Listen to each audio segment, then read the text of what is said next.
let this be a reminder to you all that this organization will not tolerate failure.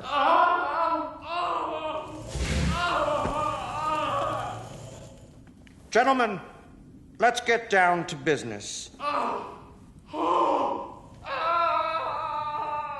We've got a lot of work to do. Someone help me. I'm still alive, only I'm very badly burned. Last week, I preached a sermon titled The Rich Man, Lazarus, and Dr. Evil.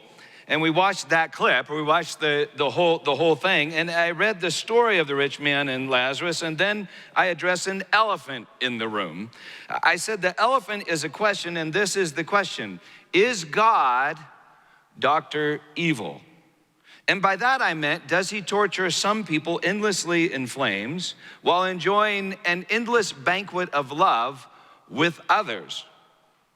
Now, there's a variety of ways, many ways that you can view this story, the rich man and Lazarus. I'm not saying you have to agree with me, but I am saying that if you view this story through the lens of popular cultural Christianity, God does look an awful lot like Dr. Evil. However, if you view this story through the lens of biblical Christianity, things begin to change in a rather fascinating way.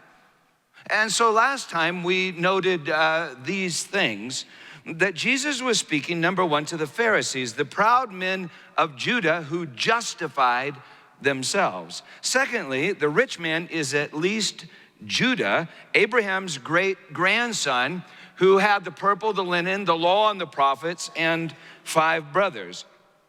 Third, Lazarus appears to at least be Eliezer of Damascus, Abraham's Syrian Gentile servant set to inherit Abraham's house if Abraham does not have an heir. And number 4, Abraham is Abraham. That's who Abraham is. And Abraham has a fascinating knowledge of consuming fire. I didn't mention this last time, but in Genesis 18, you can read an incredible story. Abraham has this extended conversation with a God-man, arguing with him, trying to convince him not to destroy Sodom with eternal fire. And yet Ezekiel reveals later on that God will restore Sodom. Chapter 16, you ought to read it. He annihilates her and recreates her with eternal fire. And Abraham now seems to be at peace with this fire.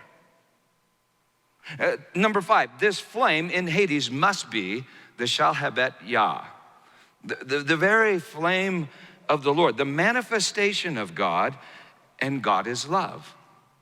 And number 6, no one can cross the chasm, but Luke has already told us Jesus came to destroy chasms, and according to Ezekiel 37, raise the men of Judah from Hades like dry bones and lead them all across the chasm into the promised land, the 7th day. Well, once you read the story through that lens, the story is no longer unconscionable. God is not Dr. Evil. God is love, and his word is the Shalhabet Yah. Once you know that your father is not Dr. Evil, but instead of Dr. Evil, absolute love, it changes every breath you take, changes every move you make. You will love the Lord your God with all your heart, mind, soul, and strength, and you will love your neighbor as yourself. People ask me sometimes, Peter, what does this theology mean? Spell it out for us, what it implies. What does